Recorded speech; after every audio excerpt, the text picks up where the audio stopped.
This is Optimal Living Daily, episode 1692, an excerpt from the book Mind-to-Mind Conversation by Denis Hachey, and I'm Justin Malik, your personal narrator, reading to you every day, including holidays, usually from blogs, but sometimes from books, like today. I'll tell you about the author right after the reading, so for now, let's get right to it as we optimize your life. An excerpt from the book Mind-to-Mind Conversation by Denis Hachey. The voice of my subconscious grew stronger over time, refusing to leave me alone. It didn't stop at answering questions anymore. Sometimes it actually told me what to do, like saying I needed to pay closer attention to what I was looking at. It said I was missing the important things in life. The life I'd been leading, it said, was a recipe for disaster. It said that everything I did was my own choice, that my future was formed by the thoughts I told myself and the decisions I made. For example, when I told myself I wasn't ever going to amount to anything, well, that's what would happen. I didn't want to listen to this kind of talk.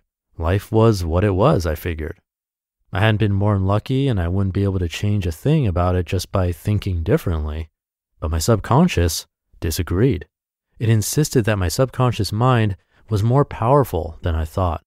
It decided to show me a physical example of what it was talking about, and I was pleased to see it chose to do so while I was playing cards. When my subconscious was part of the game, it remembered every play. I started to win some pretty good money based on what it was telling me. But after a few weeks, it stopped helping me. I demanded to know why. Because winning at cards, making money like this, is not the way to happiness. I don't know about that, I said, fuming. I was feeling pretty happy, so why did you even bother to help me at all? Because I wanted you to be aware of how powerful the subconscious can be. I was not impressed, but its plan did work. By showing me the difference it made when I did or didn't use my subconscious, I saw that my mind had hidden strengths. Some days as I walked the city streets, my subconscious made me study the nice homes in the neighborhood. This could be yours, it told me. Just the thought made me laugh. Never. I'm not that lucky. If you say so. You have to be born rich to live in a place like that. If you say so. It started to repeat that phrase a lot, and it drove me crazy. But my subconscious seemed to be having a good time. Why are you always so happy? I asked. I'm having a great time, it replied. You see, before your accident, all you ever did was say negative things about yourself and be self-destructive. I wanted to answer, but there was no way for you to hear what I was saying. Everything has changed now that you can hear me. I was curious. Are you ever negative? Because I never hear you get angry or frustrated. Think of me as you would think of nature. Nature always wants to be in a positive state. Negativity isn't part of that. See there?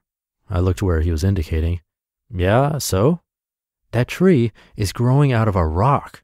It hardly has any soil beneath it, but it survives because it wants to grow, to be positive. On the other hand, if it was in your frame of mind and knew it didn't have any soil, it might just quit growing. I studied the tree, really seeing it there for the first time.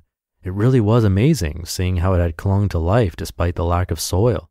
I started to think about the idea of positive thinking and wondered if the concept could help me. Of course, said my subconscious. David, I'm like a master gardener, and you are the gardener. I can do almost anything you can imagine. People who have used their subconscious to the fullest have done what other people said was impossible. They sent people to the moon. They have led nations. All I really need is for you to believe in me and use me properly. David, the way you've been using me until now is like a gardener not taking care of his garden. Your plants are scattered all over the place. The weeds have taken over, and nothing is going to grow. The image of my life as a neglected garden was so clear in my mind, I couldn't help but identify with it. I suddenly wanted it all to change. I wanted my garden to grow rich with green. What am I supposed to do? Surrender to my advice. Follow what I have to teach you. And what is that? I have unlimited potential, it said to me patiently. I can help you gain more power than you could ever imagine. I know it's difficult to believe something like that since I'm invisible, but think about this. When you look at successful people, then compare them to those who haven't achieved success, you can't see a physical difference other than the material goods which might surround them. The difference is invisible, just like I am invisible. It seems strange right now, but it will all make sense if you allow yourself to accept it. If you direct your subconscious in the right direction, you can accomplish great results. Then again, if you direct your subconscious in the wrong direction, it can destroy you. I could almost see it, but I was still so confused. Who are you really? What is your purpose? I worked with the Creator to help you grow from your one original cell and become what you are now. When the stove gets hot, I'm the one that takes your hand off the burner. If something is about to fly in your eye, I close that eye. I regulate your temperature, make sure your heart rate is appropriate, keep you breathing, and help in many other ways. I come up with brilliant answers if you ask the right questions. Actually, you're lucky to have found me. Many people go through their entire life without discovering the vast potential they have inside them. The concept was mind-boggling. To have an invisible entity of some kind performing all these functions, keeping me safe and healthy, seemed unreal. And yet it had to be real since I could hear it talking. What do you need from me? I asked. I work best when you use your imagination. I will use all my abilities to help accomplish your goals, whether they are for good or bad. Just think, if no one used their imaginations, where would we be today? Throughout history, people have imagined incredible things and were ridiculed by others, but many years later, we realize how incredible the discovery it was. The automobile, flying to the moon, the radio wave, the light bulb. These are all inventions someone imagined. The idea started with a seed planted in the subconscious, where it grew and gained a life of its own. Look at Einstein, for example. He used his imagination so well that it took 50 years for the rest of the world to invent the proper equipment so that we could measure and agree with some of his discoveries. Even then, there is still more to be discovered. Einstein said he owed the majority of his findings to his imagination, and scientists are still trying to discover what was so different about his brain that allowed him to think the way he did. Since imagination cannot be measured with proven data, and since it is invisible, they'll probably never find the answer.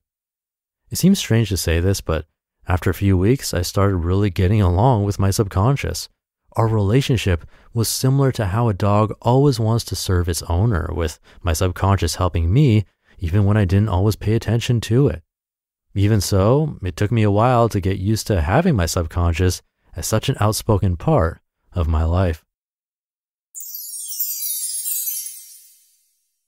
You just listened to an excerpt from the book Mind-to-Mind Conversation by Denis Hachey. And I'll tell you about him in just a sec, but first, have you ever caught yourself wondering if getting a degree is really worth it? I personally took about 6 years to complete my undergrad because I changed majors like 4 times, and sometimes I wish I had known about a quicker way to jumpstart my career. If you relate, you'll want to hear about Praxis, a college alternative that builds your skills and your network without college degrees or student debt. Praxis designs its curriculum in a way that allows you to build projects, sharpen your skills, and gain confidence in what you do in order to land an awesome job. The bootcamp lasts 6 months, and 93% of grads are employed full-time at graduation. On top of that, Praxis coaches participants for 6 months while they're on the job. The sky is the limit. Many grads go on to start their own businesses, freelance, or climb the ranks at the companies where they're hired. Praxis has been featured in Fox News, The Wall Street Journal, Huffington Post, CNBC, and more. Join over 350 participants and alumni with an average first-year income of $50,000. Learn more about Praxis. Visit discoverpraxis.com/shownotes for a free book on how to get ahead without college. That's discoverpraxis.com/shownotes. And about today's author, Denis has over 25 years of experience in business, including co-ownership of a successful multi-million-dollar venture for over 20 years. Come by DenisHachey.com for more from him. That's spelled DenisHachey, and you can find Mind-to-Mind Conversation there. He's also going to be doing a virtual book tour in August, so you can check that out. Again, that's DenisHachey.com. I have that linked in this episode's description. I'll leave it there for today. Hope you're having a great day, and I'll be back tomorrow as usual, where your optimal life awaits.